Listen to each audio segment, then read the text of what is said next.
So tonight we continue our series on Rebbe Nachman's Outpouring of the Soul. Tonight's chapter is 16, Finding Oneself in the Psalms. So Rebbe Nachman says, when one recites Psalms, the main thing is to say each Psalm for himself. Although the Psalms appear to be speaking of wars in the Psalms are those that each individual must fight against the evil urge and his troops.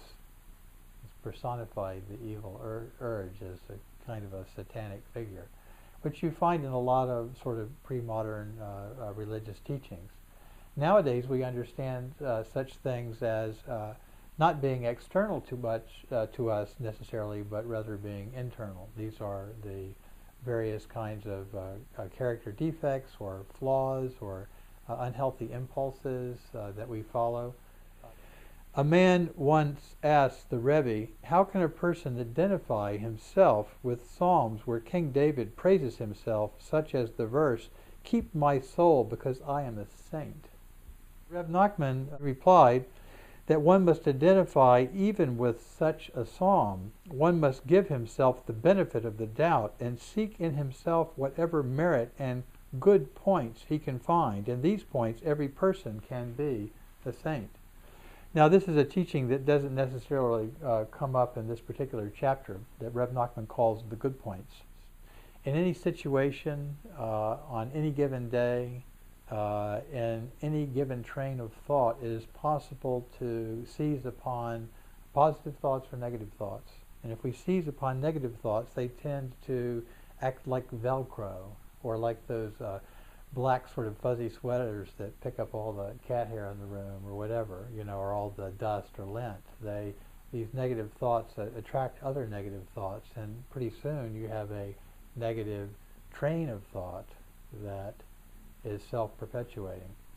Good thoughts are similar, and they also tend to pick up good thoughts as well. And so in any given moment, if we can focus on the good point.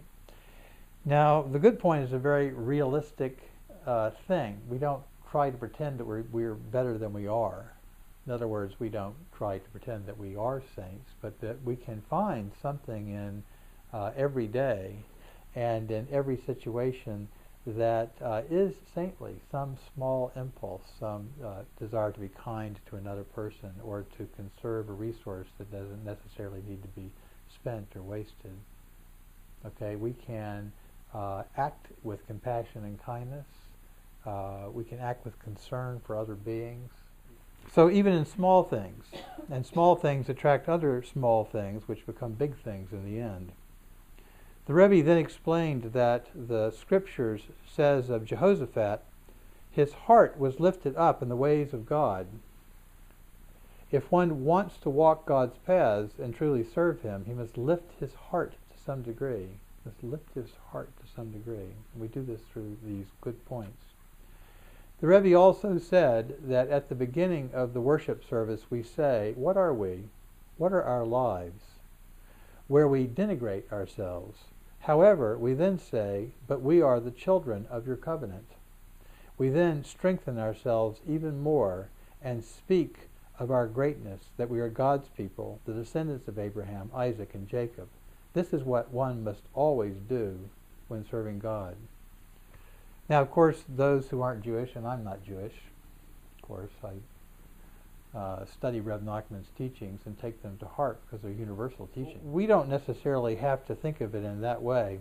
These lineages, patriarchal lineages that are spoken of in the Bible, we are the children of Abraham and Isaac and Jacob.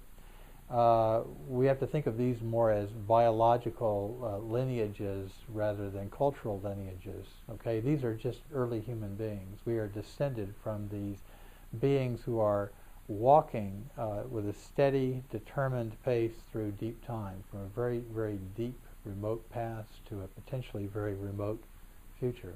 And this is sort of the lineage of biological life and the network of life that extends to all other beings as well. So this is sort of like the rootstock simply from which we come.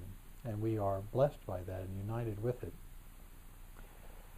So, finding one's self in the Psalms basically means finding ourselves in the words of any kind of prayer. So let's just give one example. Every week we say the same thing.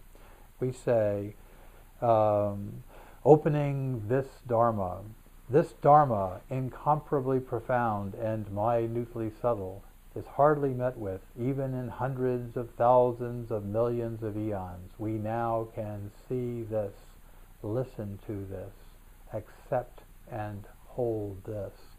May we completely understand and actualize this Tathagata's true meaning. The word Tathagata means thus come one. It's a name for a Buddha. It's a name for a Buddha. And when we say these words, we say this Tathagata's true meaning. The Tathagata we speak of is this Tathagata, necessarily. This thus come one. Not that thus come one. Or even this thus come one, the world that we imagine exists separate from us. But this nexus point, this intersection point that we occupy right here as conscious beings with all that is in the process of becoming, thus, becoming what it is, being what it is, traveling from the past through the present into the future in an endless, ceaseless stream that doesn't pause even for one instant, and from which we can't step apart for one instant, even if we try. We don't come to it at birth or depart from it at death, because we are it from the beginning was past to the beginning was future. This is the meaning of this Tathagata's true meaning. And understanding that is simply opening our hearts up enough to understand that. I sometimes use the image of a thimble. When we say that we understand a religious tradition, like for instance Rebbe Nachman's teachings, the claim is a little bit like taking a thimble down to the ocean and scooping up a little bit of ocean water and saying to ourselves or to someone else, this is the ocean. Holding up this thimble with a little tiny bit of ocean water in it and saying, this is the ocean. This that I understand. This that will fit in my cranium, or even in just a small portion of my cranium, cerebral cortex, is the ocean. This is a woefully inadequate approach, of course, to spiritual knowledge and spiritual teaching. And so, and there's really, as small as this thimble is, there's really no hope for it. There's really no help for it. I mean, we can't make the thimble any bigger than it is. We can't make this any larger than it is. But it doesn't have to be big because the ocean is big.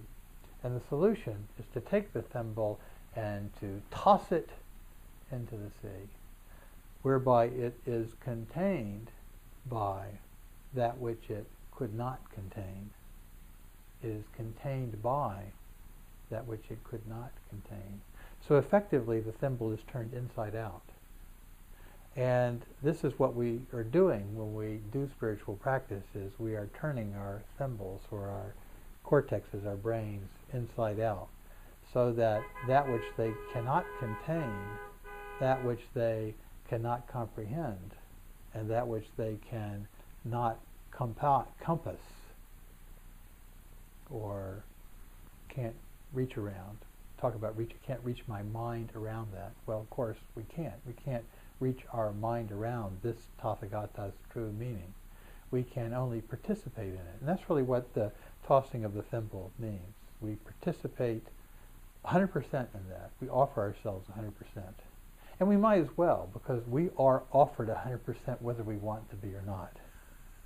That's the beauty of it. We're only called to do what we are already going to do, whether we want to or not. That's just the simple, beautiful truth of it. We will all be called upon to give our bodies 100% to this universe.